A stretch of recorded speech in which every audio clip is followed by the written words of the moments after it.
What is up, everybody? Welcome to a video that I've been wanting to make for a few days. Once I saw other people online were making their videos, the end of year rundowns and whatnot, I thought I would do a top 10. However, the list quickly turned into a top 20 because of just how many awesome pedals I've tried this year. And when I'd made the list of 20, I realised that they could actually be split into two lists of 10. The first list being made up of pedals that I'd actually bought with my own money. The other list being pedals that I had been sent, lent, or pedals that I'd borrowed from friends. So there are two top 10 lists in two categories. So I figured that would be pretty convenient, I think, to do the top 10 of each list at the same time. So I don't do particularly well at keeping videos like this concise, but I'll do my best. Before we get started, however, I would like to take a minute to not talk about Squarespace. Okay, good. All right, jumping into this list. First of all, on the bought list, I've got at number 10, the Demiurge Instruments Doomy O. This is a fantastic clone of the Earthquaker Devices Life pedal, which is basically a rat circuit with a boost and an octave up section as well, analog octave up. The original Life pedal is quite sought after, quite expensive, and very large as well, weirdly large. Even the smaller version that Earthquaker made is still on the large side, and the Doomy O is just such a more practical size and layout with the top jacks, and the dual foot switches obviously giving you just awesome amount of control over the octave, over the boost. You can dial the octave in or out easily enough, and of course you can't talk about the Doomy O without acknowledging just how cute it looks in the bright pink and little cuddly creatures all over the front. So I do love that pedal, it's fantastic. The number 10 slot on the opposite side, pedals that I'd received for free, also by Demiurge Instruments, the Chroma drive. So I bought the Doomy O with my own money, and then while I was in the process of talking things through with Joseph about getting this pedal, he also mentioned about this pedal, this overdrive pedal that he was in the process of working out and creating, this Chroma drive. So he sent me both pedals initially just to try them both out and to send them both back to him, but I ended up, as I say, buying the Doomy O because I fell in love with it so much. The Chroma drive I was getting ready to send back to him, but I was expressing just how much I'd loved it, and he then basically very kindly, in exchange for doing the demo, said I could keep it. So bless his heart for doing that. Joseph is a cracking guy. You should definitely check out Demiurge Instruments. The Chroma drive is as far as I'm aware, I don't think it's based on anything currently in existence. It's just a really nice overdrive with an input gain adjustment and an output gain as well. So you've got the two kind of gain circuits that you can balance, tweak, and just use one to push the other, or you can just use one as like a boost, or you can use both together as like a spitty overdrive thing. It's great. It's a really diverse pedal, and again, very small, nice size, top jacks. It's a winning combination. Number 9 on the lists on the bought list is the Flock Effects modded Gear Ant designed Boss MT2. This I had renamed as the FE2 to acknowledge Brian from Flock Effects is a good mate of mine. His work on modifying the internal circuit of that pedal. So as I'm sure you all are aware, the Metal Zone is not exactly the most, I don't know, easy to use, shall we say? Easy on the ears distortion. Obviously it can be dialed in and used in a very specific and fine-tuned kind of a way, and you can definitely get some very usable and very nice metal sounds out of that pedal. However, it does require a bit of patience, and it is certainly rig specific, I think it's fair to say. Whereas the Flock Effects mod basically just opens up the pedal and turns it into just such a massive sounding distortion, and it becomes so much more usable across so much more of the range. The EQ in particular is so powerful on the original pedal. That parametric EQ is just ridiculous, and I'm happy to report that the Flock Effects version does not lose any of that at all, unlike a lot of the other, I think a lot of the other modified examples of that pedal that are around. Analog Man particularly I'm thinking of. They basically strip the guts out of the Metal Zone, and it's no longer got the range that it once had. Whereas yes, the Flock Effects one keeps everything that you like and just makes it better. Number 9 on the borrowed list is the Electro Harmonix Eddy. This is a chorus vibrato pedal, which there are plenty about. There are many to choose from if you're after such a pedal. This one I borrowed from my good friend Ben.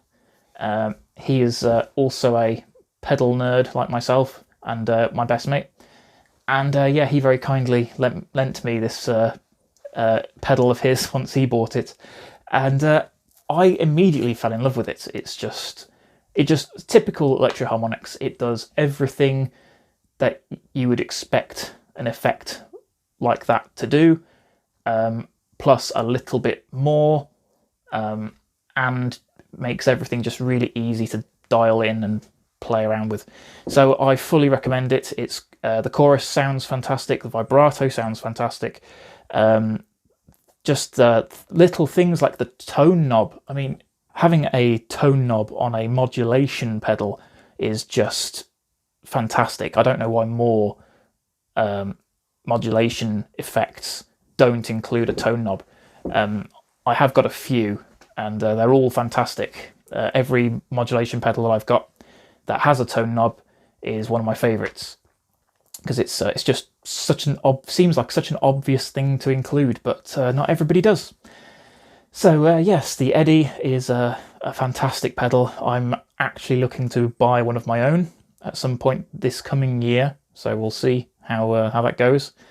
Oh, and there's a really cool momentary feature on it as well. So when you hold the foot switch, you get a momentary version of that effect rather than just on and off. So that's cool. Yeah, I'm definitely looking to get myself one of those at some point. And yeah, fantastic pedal. Moving on. Number 8 on my list for pedals I've bought is the Ibanez Echo Shifter 2. This is actually currently on loan to another mate of mine, and he has also fallen in love with it, I think. This is obviously a delay pedal, and immediately I got some very strong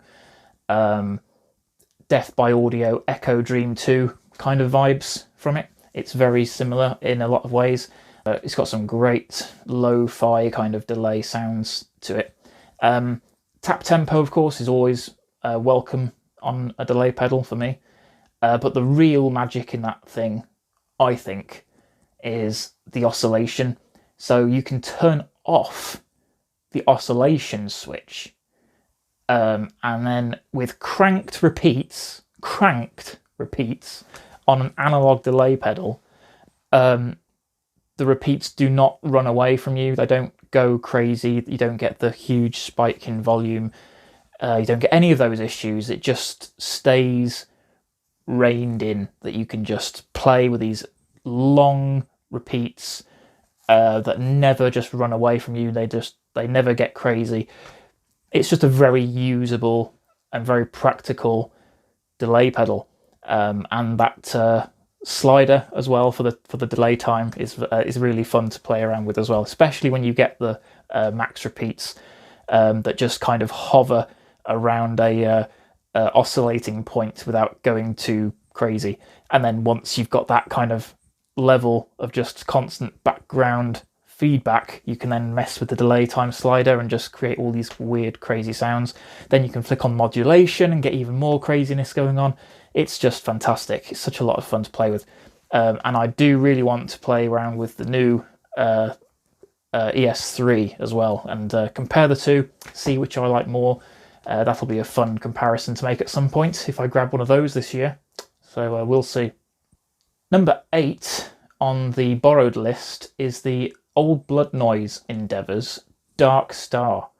I'd heard a great deal of positive things about this pedal, so when I got the chance to borrow one for a little while, it didn't really surprise me when I completely fell in love with it. I was very surprised, however, to learn that it uses the FV1 spin chip. I am not a fan of pedals that use that chip usually, especially ones that have octave pitch shifting kind of effects in them. They have this kind of quality to the upper octave kind of sound that I just really can't stand. Whereas this does not have that. So I really like the octave up, shimmer reverb mode in that pedal. It sounds great. The other thing I really love about it is the Bit Crusher reverb as well. That mode is just so much fun to play with. I was very surprised. It's a really unique sounding reverb pedal in a world that is just full of reverb pedals that do a lot of stuff. So to find one that's as unique sounding as this one is quite a rare thing, I think. And I definitely want to grab one for myself. I haven't tried a V1, but I've heard a few people say that the V2 is just infinitely better. So I definitely want to get a V2 Dark Star for myself at some point. Number 7 on the bought list is the Energy Effects Trainwreck. I once bought myself a Muskie TW distortion. So that pedal is basically a 1-for-1 clone of the Wampler Triple Rec. So the TW obviously giving you a bit of a clue there. That pedal just sounded phenomenal to me. It's one of my favourite distortion pedals that I've ever tried. And I sold that Muskie last year just because I needed the money, unfortunately. So I was talking to Energy Effects about this pedal, and I asked him if it was possible to get that circuit in a smaller box, basically. And it was difficult for him. He did say it was a hard job, but he managed it. He actually pulled it off with the boost switch and everything. So I managed to design some artwork for the pedal, and I think Michael at Energy Effects named it, and obviously put the design on the pedal and did everything else. So I'm just over the moon. It's a fantastic sounding distortion. If you ever get the chance to try out a triple rec or the Mosky TW distortion, I highly recommend it. And if you want one that is as small as some of the other pedals that I've mentioned already with top jacks, definitely reach out to Energy Effects and give him a shout, and I'm sure he'll get one for you as well. Number 7 on the borrowed list is also an Energy Effects pedal. This was sent to me by him to keep, bless his heart. This is the Rat Bender. This is a clone, or it's heavily based at least, on the Catlin-bred Katzenkönig distortion. This is basically a rat circuit blended with a tone bender, and it's exactly as awesome as it sounds. So you get all of the rich harmonic distortion of a rat blended with the kind of fizzy, spitty kind of lo-fi almost kind of fuzz that is kind of synonymous with tone bender. And just the combination of those two circuits working together, it's just such a fantastic combo, and a brilliant pedal. I really like the design of it as well. The one that I got from Energy is pink and black, and it's a really cool kind of striking colour combo. But he does like amazing artwork on all his pedals anyway, so whatever you order from him will look different again, no doubt. But yeah, fantastic pedal, very happy with it, and fully deserves to be on this list. On the number 6 slot for pedals I've bought is the Ra Labs Wobble. I can only apologise for the name of this pedal because I named it, and I'm not very good at naming things, so it's kind of on the nose, pretty unimaginative, and yeah, I can't really do anything about that. So this was a pedal that I commissioned Ra Labs to build for me, if at all possible.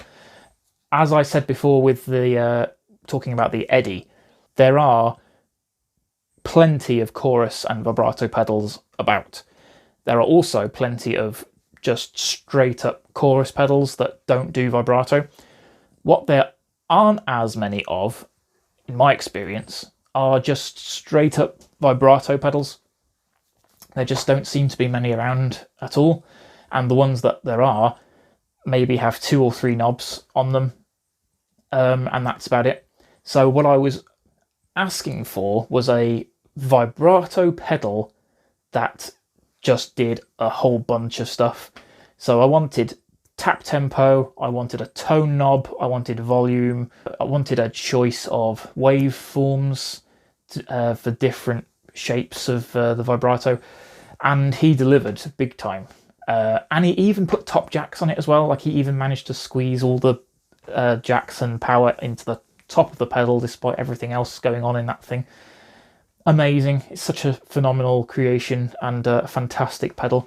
It works great. The tap tempo feature is just amazing, and it's fantastic. I really love that thing. It's why more people don't make vibrato pedals with that range of options on them, I will never understand.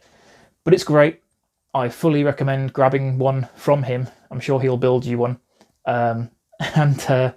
Yeah, I'm extremely happy to own the number 1 wobble in the world. Number 6 on the borrowed list is the Berry Pedals Stage Phaser. This is a very simple modulation pedal. It's just got the 2 knobs and a little toggle switch to go between 2 different options for the number of stages of phase, and it's fantastic. It's a clone of an old Maestro pedal, I believe, by the same name. So this is a very, very, very close clone of that pedal. I don't have any experience with the original, but from what I can tell, this one sounds fantastic.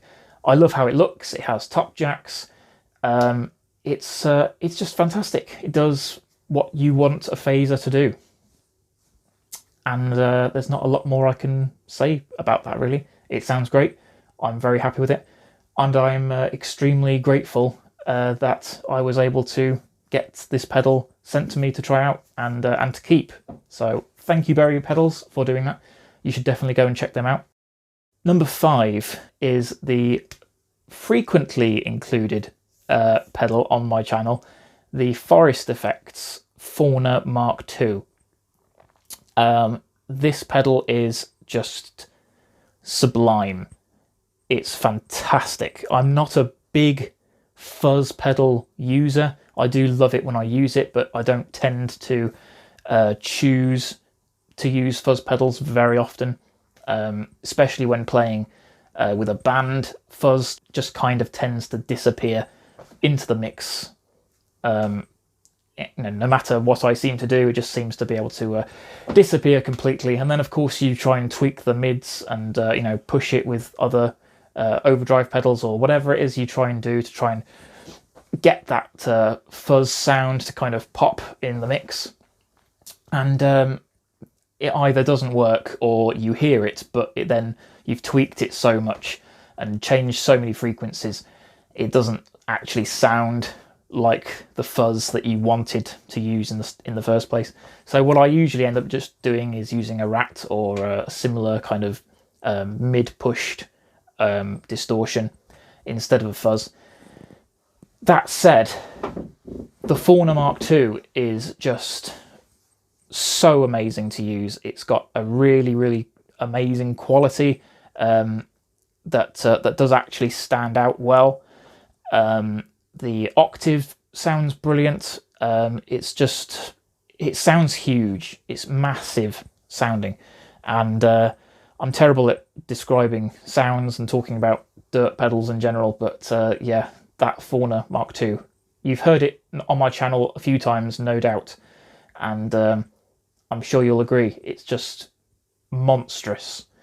So I highly recommend grabbing one if you're able to, and yeah, I love it. Moving on, the number 5 position on the Lent list. This is a pedal by the wonderful and rather small, they're just kind of getting started, they're an up-and-coming brand from Portugal, Voltage Spikes Electronics, and this is their lo-fi delay. Now again, there are many delays on the market. There are plenty to choose from, most of which are fairly by the numbers and feature the same kinds of options and parameters and things that you can do with them, and a lot of them are very samey, and there's very little to kind of differentiate between them.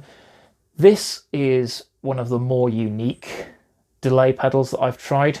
It looks amazing. The brushed aluminium faceplate on it is really smart. The thing that really stands out to me about the pedal, though, is the presets. I don't think there are any delay pedals with presets at this price range that I know of. So yeah, the fact that it's analog as well is just like how I managed to get 3 available presets to choose from in an analog delay pedal of this size at this price. It's crazy. So I'm very, very impressed with Voltage Spikes Electronics. You should definitely have a look and see for yourself. Grab that pedal for yourself if you're able to. I highly recommend it. It's a great thing. Number 4 is a pedal I haven't actually featured on the channel yet, but is fantastic. I've actually got it right here, so unlike the others I'll just put up on the screen, this one is actually to hand, and I will have it here. So this is the Hotone Soul Press 2. Now, I've got the Soul Press 1. I have used the Soul Press 1 for a long time. I've had it for quite a few years, pretty much ever since it came out. I bought that thing, and it's been fantastic. Sadly, I used to use it as my primary volume pedal on my board, just because of how small it was, how easy it was to fit on a cramped board.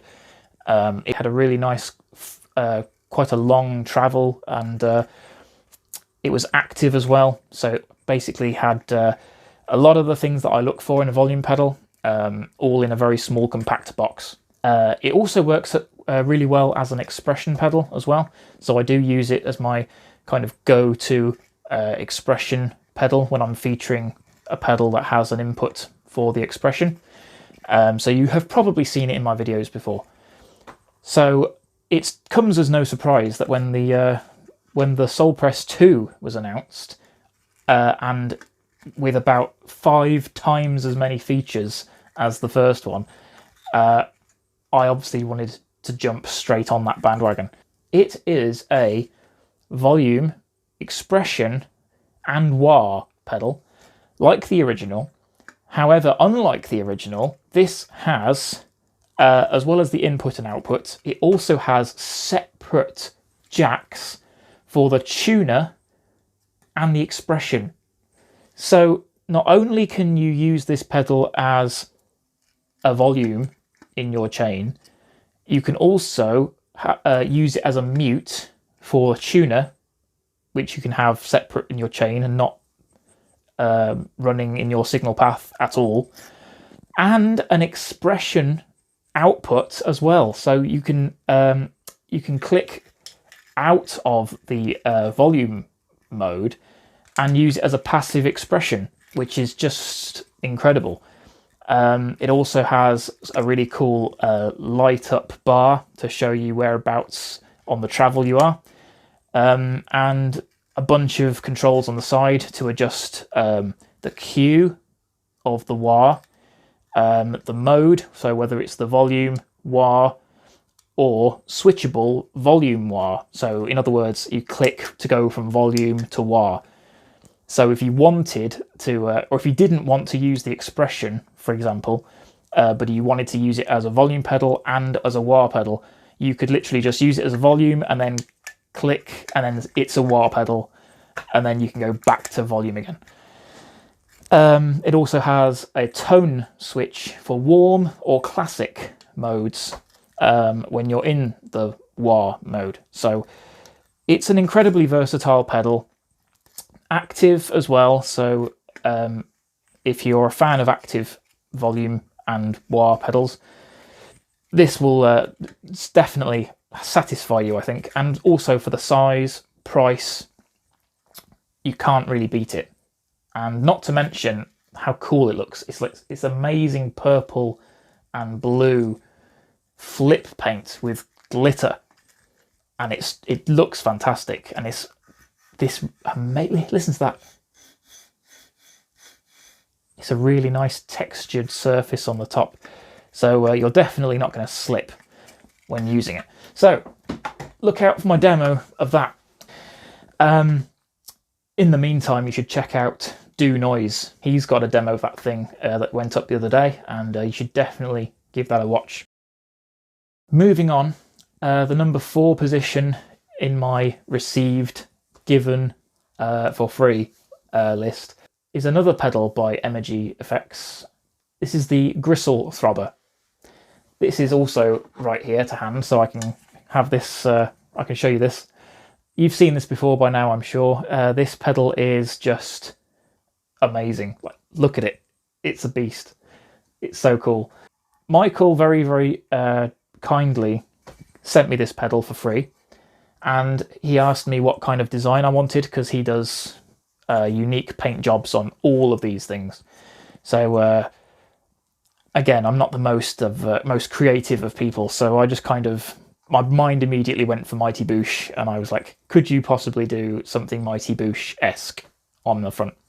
And then he did this, completely hand painted, and it's amazing. So huge thanks to him. It sounds amazing. It sounds fantastic. It's like a fuzzy, tremolo thing with a bunch of different waveforms in it. 12, I think, to be precise. So 12 choices of waveform. It's just immense. It does so much. There's a whole bunch of sounds in here, each as weird as the last. And I'm all about weird pedals. So this is definitely on my list. And it should be on yours as well. So if you want one, hit them up, give them a message, slide in their DMs, all of that stuff. Moving on. Oh, it's a long list. I will edit this down to be shorter, by the way. Actually, I need a drink. While I'm here, top tip, Jack Daniel's apple and ginger beer.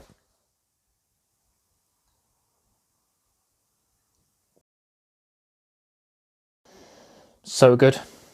Okay, moving on. Number 3. This is another pedal I haven't actually featured on the channel yet. I've had just so many other things in the queue, I haven't gotten around to it yet. But it's amazing. This is the Boss DSD3.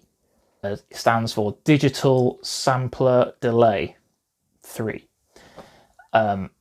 This is one of the most unique delay pedals that I've ever come across. So it's essentially a DD2/DD3 long chip. So it has the same circuit design as those much coveted, highly sought after old Boss delays, but with an extra looper circuit on board as well. So it's not a proper looper. It's only a short kind of a micro looper, really. Back in the day, way before micro looping was even a thing. So it's in a way, it's almost like the first ever granular pedal. It's not, but it's almost like that. So this thing, not only does the regular delay sound incredible, it sounds just as amazing as all the people who go on about the Boss DD2 and DD3 say it is. You've got all of the clarity of a digital delay that you would expect, but without the brightness. So it's got this much warmer sounding repeats to the delay, and it's just really, really nice, natural sounding delay that's kind of bridges the gap between analog and digital. I think it's just really, really nice.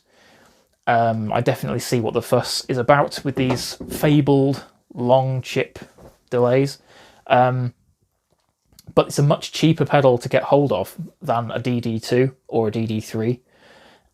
So I would highly recommend grabbing a DSD2 or DSD3, because they're basically the same pedal from what I understand. So yeah, look out for them. They're really, really amazing things. Moving on, the number 3 slot in the borrowed list is the Electro Back Torque. This is just... I've coveted this pedal, I don't know how long. Many years I've wanted to try this thing. Never had the chance, and then my best mate Ben goes and buys one, the complete git. But he does, bless his heart, let me try it. So he lent me this pedal to try out, and I was desperately trying not to fall in love with it, and completely failed. It's amazing. All that you have heard is true. It's just, there's something magic about the way that the pedal reverses your playing. It's just superb. And if you dial back the blend so you get no clean signal, only the repeats, and then turn up the repeats to maximum, you get this amazing effect of just like long stuttery kind of reverse trail things. It's so good. It's seriously so good. And you can even set it up to do a kind of almost a live playback kind of thing as well. It's just so good. Really, really amazing. It just makes me want to buy one of my own even more than I did before. So at some point this year, I expect I'll probably end up buying myself, I would have thought probably the reissue, if I can find one, because it's much smaller, has the top jacks. It's just a much easier to use version of that pedal. Doesn't look as cool, but never mind. Moving on, number 2. We're getting to the end of the list now, almost. Even though when you look at the time bar at the bottom, you'll see that's totally a lie. Number 2 on this list is another pedal that I'd long coveted and wanted to buy for a long time, and eventually, finally this year, landed in my possession. This is the Ranger Effects Bleep. Now, what can I say about the Bleep that has not already been said? Probably nothing. It's spectacular. It's completely unique. Like all Ranger Effects pedals, really. They're all just complete one-of-a-kind creations, and I love that about their pedals. The Bleep is a fuzz with a kind of dynamic, almost like a sequencer kind of effect in it that kind of stutters and jumps around and plays around with the feedback and all of these types of things. It's just incredible. It's so small, has so few controls on it, but it does so much, and it's just fantastic. I've got an orange one, but I'm actually swapping it with Michael at Energy Effects soon, because he bought a green one recently, and I prefer it in green. So I'm being completely basic about this, and I want the green one. But it's a great pedal, whatever colour it comes in. I highly recommend it. It's worth buying. Number 2 on the borrowed list. This is a pedal I was sent for free to demo by the rather wonderful Verley at Past Effects. This is the Elastic Mattress. I featured this recently. It should come as no surprise to see it on this list, because I love it so much and I keep talking about it online and wherever. It's a flanger, as you can probably tell. It's not trying to hide its roots in the slightest. It's just a very, very good clone of the Electric Mistress V2. It has got all of the things that you would expect to see on a flanger. Just like the original V2 Electric Mistress, it runs on 18 volts. So you've got all this headroom available that just sounds immense. You have the 3 main controls that the original had. But on top of that, you also get a tone switch, which you can customize. One of the positions has an internal control, so you can actually give it a customized tone position, which is fantastic. And then you can even use that then as like a preset, which you can then switch to stock or the preset version for the tone that you want to have for yourself. That's a completely unique thing I've never seen before. It also has volume and blend controls. So whereas a lot of modulation effects can sometimes have a perceived drop in volume or perhaps a boost in volume that you might not want in your signal chain and you might want to tweak, this obviously eliminates that, so you can fine-tune exactly how loud or quiet you want the flanger to be. And you can, as I say, also use the blend knob on top of the pedal to fine-tune how much of your dry signal you want to include in that effect. So amazing. It's such an amazing pedal, very small as well, and just incredibly well built, well designed, excellently named, and I highly recommend you get one. So yeah, the Past Effects Elastic Mattress, number 2. Number one. I'd like to say that this was a difficult decision to come to, but it just wasn't. Number one pedal I bought myself this year has to be the glorious Montreal Assembly Counter 5. This was a pedal that I borrowed from my good friend Michael at Emma GFX. He sent this over to me to try out in exchange for another pedal that I sent him. And as soon as I plugged it in and gave it a go, I knew that I was going to have to get one for myself. And once I mentioned this to Michael, he actually mentioned that he was selling it.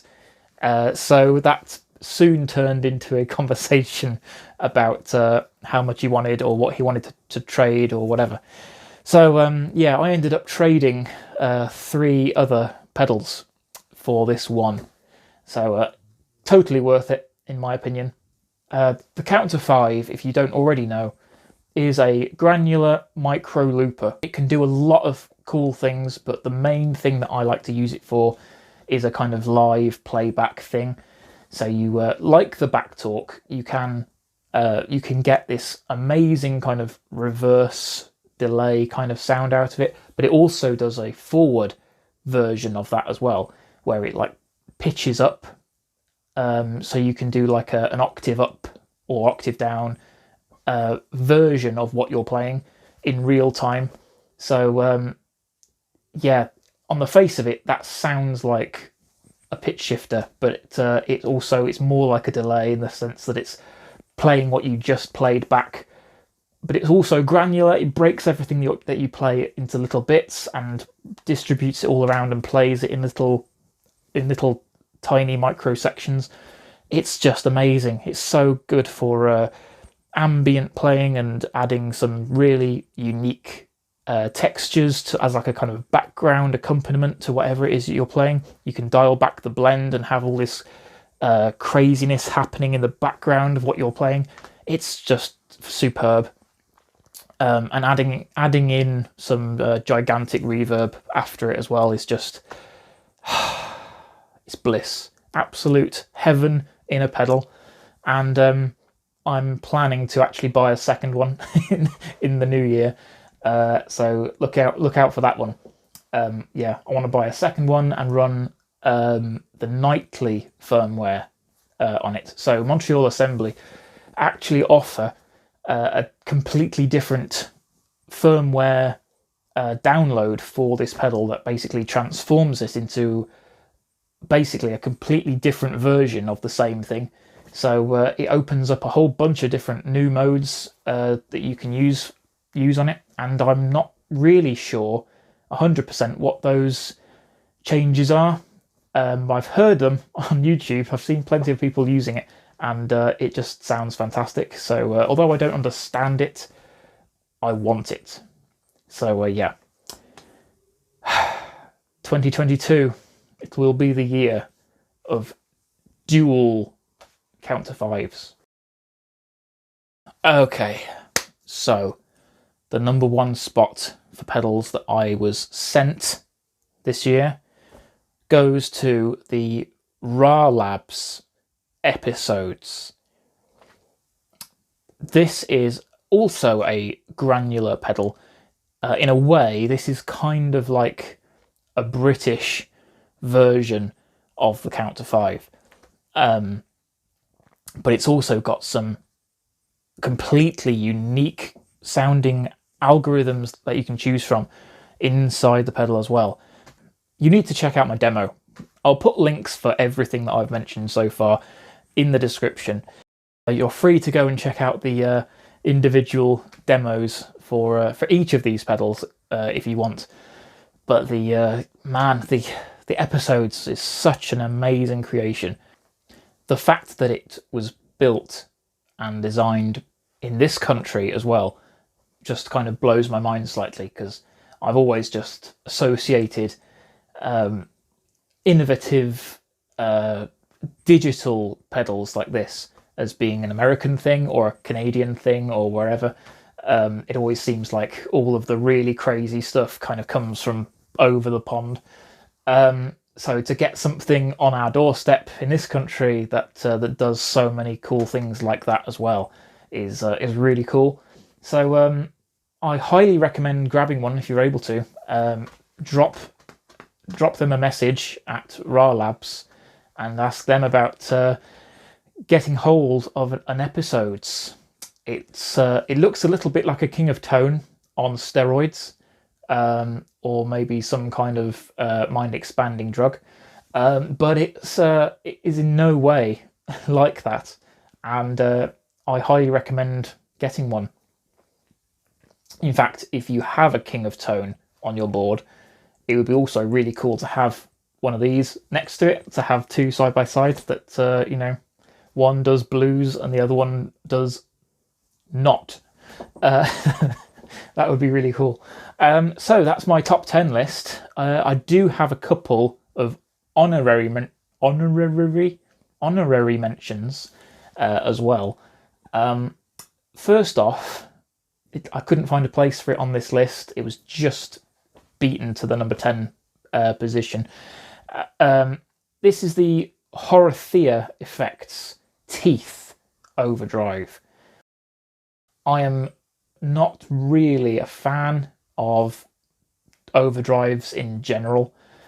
I like them as a concept, but then when I get my hands on one to demo or to talk about, and it's just, I can't get enthusiastic about overdrive, generally speaking.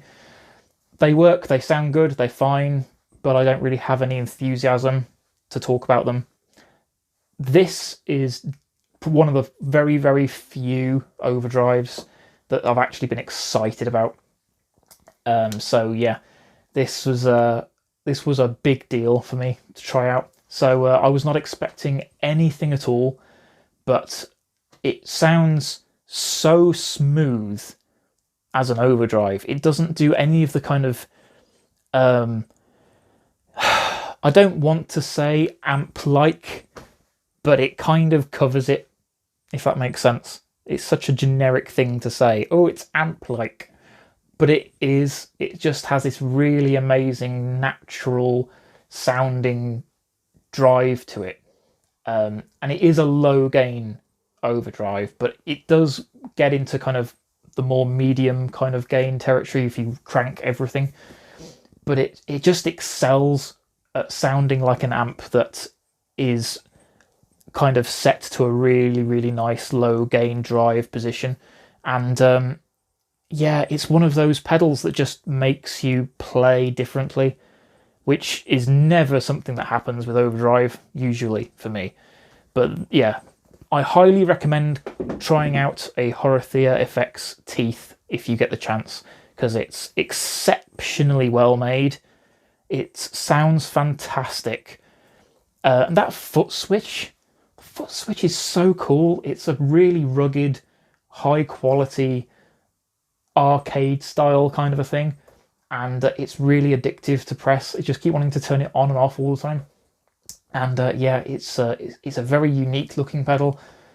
And I would say a very unique sounding overdrive pedal as well, which I'd say is probably one of the most impressive things that I could think to say about this pedal, because it's just so rare to find an overdrive that stands out from the crowd. Anyway, Honorary Teeth. Another honourable mention, this is the last one, again goes to Past Effects for their Chorus Ensemble Mini. There are two versions of this pedal. There's the very expensive recreation of the Boss Classic using a fabled chip that everyone wants their chorus clone to have. The other one is the one I have. It's the MN3007, I think. And according to Verley, it sounds exactly the same, or at least very, very similar to the expensive version. The one I have is superb, sounds fantastic. It does all of the classic CE1 things. So if you're a huge John Frusciante fan, for example, and you want that preamp, you want that buffered chorus sound, this is your pedal. This is totally up your street. And of course the chorus sounds lush is the word to use. It's the only word to use for chorus pedals, but it really, really does sound lush. That was my twin top 10 list. I hope you enjoyed it. I do also have a bonus top 5 list that I'm going to go into as quickly as possible. These are, and I don't think many people are doing this list from what I've seen, these are my top 5 disappointments of the year.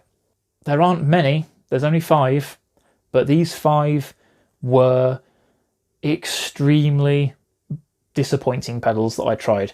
Doesn't necessarily mean that they are bad, but they just, I felt personally let down by them, that's all. Number 5 goes to a reverb that I featured in my reverb mix and match video. This is the Landlord Effects Banging Hangover, which accurately describes the sensation that I felt after using it. It is awful. It is obviously a cheap pedal, so, you know, my expectations were already low going in. And the fact that it's a reverb as well. Generally speaking, reverb pedals tend to sound better the more money you spend on them. I think that just seems to be the way that things go with that effect. But I haven't tried a reverb pedal that sounded this bad. If you watched that video, you will remember what I did with it.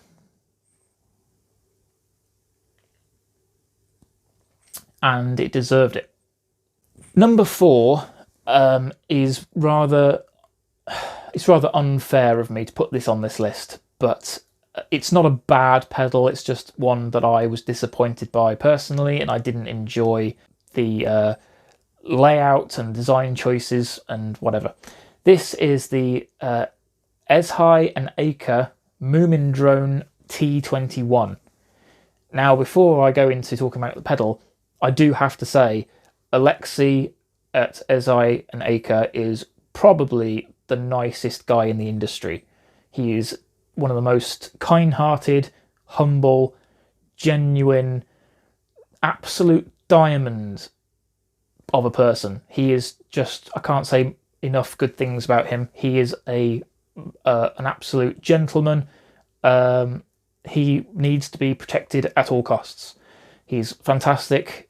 And his pedals are incredible. They are very well made. A lot of thought goes into them. They're unique. They have a completely signature look to them. They're amazing. I've only tried this one pedal, and I was personally disappointed with it because it looks spectacular, and it does do a hell of a lot of cool stuff. But for me, there are so many knobs and switches on that thing, none of which are labelled.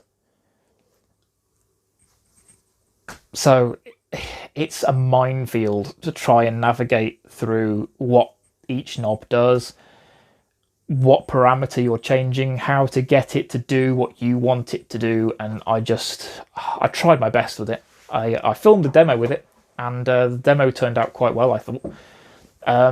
But yeah, it's not for me. It wasn't for me at all. But Alexei watched it, and he thanked me for making it. That was quite awkward. I was not expecting to get that message. But no, he appreciated me being honest about it and talking about the downsides of the pedal, so fair play to him. I really appreciated his input and his modesty, humility, all of that stuff. So yeah, what a legend. I recommend checking out Eddy and Aker. They do awesome stuff. Number 3 on my disappointments for this year. Old Blood Noise Endeavours does amazing stuff. He creates incredible pedals. The Dark Star is already on my list. You saw that earlier. This is the Excess. This is an interesting concept. So you've got distortion, chorus, and delay in one pedal. Now that sounds like a match made in heaven, and when you dial it in certain ways, it certainly sounds good, sounds fine. I just personally found that it was very limiting in how you could use it. For example, you can't use the chorus and the delay at the same time. You have to switch between them, and it's like, well, what if I want both? Like, I want distortion, chorus, and delay all at once. Nope, you can't have that. So it kind of seems pointless. Like, why have it at all? Like, just make a distortion and chorus pedal, or a distortion and delay pedal. And once you switch between from one to the other, all of the parameters are different. So you have to like undo whatever setting you had for the chorus, and then you're making different changes to the delay. So it's not even like you can have a preset for the one mode and then bounce to the other mode and have the sound you want. It just didn't seem like a very practical execution of that idea. So yeah, I wasn't a fan. And I still haven't made the video for that, actually. I think that video is still sitting on my phone, waiting to be edited. So yeah, look out for my review of that pedal. Number 2 is another reverb, a much more expensive one. So I was looking forward to trying this, especially with how many people go on about it. But this is the Walrus Audio Slow. It's not terrible, but I just wasn't excited by it. I don't know why. I can't put my finger on what exactly it was, but I got that pedal and it just sounded okay. Like, it's like, yeah, it's reverb. And I love reverb. I usually go super ecstatic when I kick on a reverb, especially a huge ambient one like this. So I thought this was right up my street. I was very excited to try it. And yeah, I was just really kind of underwhelmed, sadly. And I don't know why. I can't put my finger on what it is. It just sounds kind of not empty, but just, I don't know, there's very little character there. I think that's what it is. It just lacks in character. There's very little going on. The modulation is cool.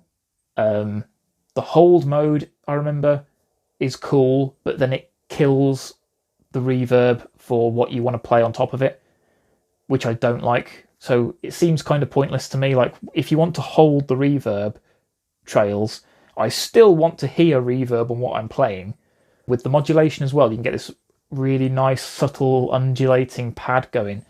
But then what you play on top of it just stands out a mile, unless you have another reverb on before it or after it. So I don't like that. And yeah, I sold that pedal about a week after having it. So yeah, I'm very disappointed. I was expecting much bigger things. Maybe I was just hyped up from all the people talking about it online, and it could never live up to those expectations. But yeah, for whatever reason, it's on this list, I'm afraid, and at number 2 as well. So it's a pretty big disappointment. Number 1. This is another reverb. And the reason why it's number 1 is probably because I had such high expectations for it. I was looking forward to trying this pedal for so long.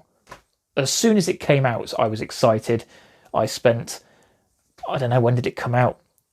Last year, beginning of last year? I can't remember. But it was a while ago, and I spent all of that time looking forward to trying one. I finally got one a couple of months back. And again, it was just...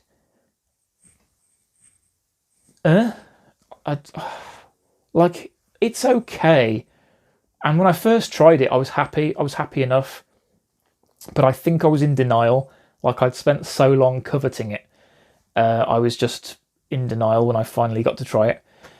Anyway, what am I talking about? This pedal is the Red Panda Context V2. I really, really love Red Panda. The Particle V2 I've had for 3 years now. 3 years I've had that pedal. It's brilliant. It's absolutely wonderful. I'm a huge fan of everything Red Panda puts out. So I was very excited, as I said, to get the reverb version of their pedals. So I got the Context V2 in a trade. So I was parting with a couple of things and got this Context V2 at long last. And it does a lot of things very well. It does have a very, very nice digital delay on board that you can dial in as well as the reverb. So you can have all this reverb going on with a delay as well, which does sound really good. You get a choice of reverb modes. It has reverse, it has a gated mode, as well as the hall, plate, spring, all of the usual kinds of reverb stuff. However, the best reverb mode that I liked the most on that pedal was the grain. I believe it's based on a vintage rack unit that's quite sought after and coveted. And that mode did sound really good. I did like that. But for such an expensive pedal that does supposedly so much, I was very disappointed with just how tame it was. I think that's what it was. It was just a really tame sounding reverb. Like, it didn't have the huge, expansive hall or cathedral reverbs that you would expect. So when you dial in those modes, you think, oh yeah, cathedral, hall, they will be massive. And they didn't seem to be that huge to me. And whenever I unplugged it and went back to my number one reverb pedal, which is my Digitech Supernatural, it just wipes the floor with it. So yeah, the Supernatural is still the best reverb pedal that I've ever tried. So yeah, I ended up selling the Context V2 recently, and it really, really hurt to do that. So I guess I'm going back to the drawing board with reverbs. I'm still on the lookout for my number one workhorse reverb. I think it's probably going to be a Source Audio Ventris, because everybody talks about how good that thing is. So yeah, I think it's going to have to be a Ventris at some point. But anyway, the Context is no more. If you like that pedal, if you enjoyed it and have nothing but good things to say about it, then fantastic. Talk to me in the comments. Let me know what you think about it. Same goes for all of these pedals I've mentioned, to be honest. Let me know what your thoughts are. Let me know what your top 10 list is for pedals that you've tried this year. But yeah, thank you very much for watching. It's been a fantastic year for me personally, at least as far as the channel's concerned. There's very little else going for me at the moment, or anyone else for that matter, I'm sure.